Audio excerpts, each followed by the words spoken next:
Hello guys, नमस्ते। हजुर कस्तो हुनुहुन्छ? सबैजना राम्रो सन्चै आरामै हुनुहुन्छ होला है। र आजको न्यू रेसिपी चाहिँ हाम्रो हुनेवाला छ अन्डा मसाला। त्यो चाहिँ हल्का ग्रेभी हुन रहेछ। यो चाहिँ मेरो मात्रै होइन, एकजना साथी छ नेपाली, उसको र मेरो, उसको हाफ दुईजनाको है।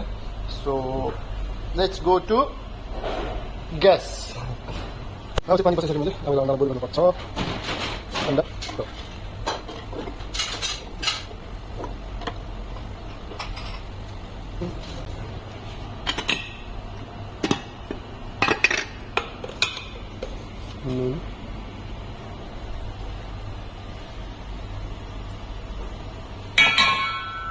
अब चाहिँ अन्डा फ्राई गर्ने बेला पनि भयो साथीहरू है।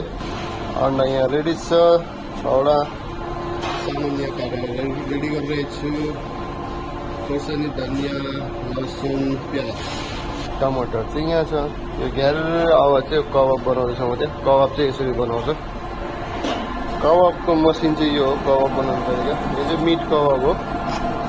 प्याज, किमाहरू, कलरहरू हरेक चिज छ। अब आफ्नो कामतिर लागौँ है साथीहरू। यो ओइलमा चाहिँ मैले हल्का, यो अन्डामा चाहिँ मैले हल्का ओइलमा चाहिँ हल्दी हालेर फ्राई गरेको। कलर राम्रो हुन्छ है, गोल्डन कलर हुन्छ। अन्डा रेडी भयो। यो ओइलमा प्याजहरू फ्राई गर्ने हो। पहिला हल्का लसुनलाई पकाउँछु, हल्का ब्राउन गर्छु लसुनलाई। त्यसपछि फेरि ओनियन हाल्ने, त्यसपछि चिल्ली हाल्ने, त्यसपछि अलि मसला हाल्ने, टमाटर हाल्ने है। अब चाहिँ मैले प्याज पनि फ्राई गर्दैछु है। चिल्ली पनि हालिसकेँ। मेरो साथीले चाहिँ अलिक पिरो मन पराउँछ, त्यही भएर चाहिँ हल्का पिरो बनाउँदैछु। त्यसपछि चाहिँ मैले हल्का टमेटो पेस्ट हालेँ है। यो टमेटो पेस्ट चाहिँ दामी हुन्छ है।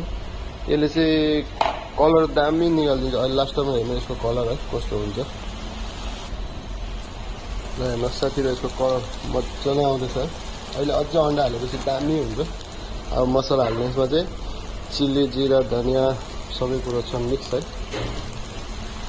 ल हेर्नुहोस् है साथीहरू, कस्तो दामी भयो चाहिँ, खाउँ लाग्दो है। ल हेर्नुहोस्, यो चाहिँ यतिको भयो है। लगभग रेडी भइसक्यो।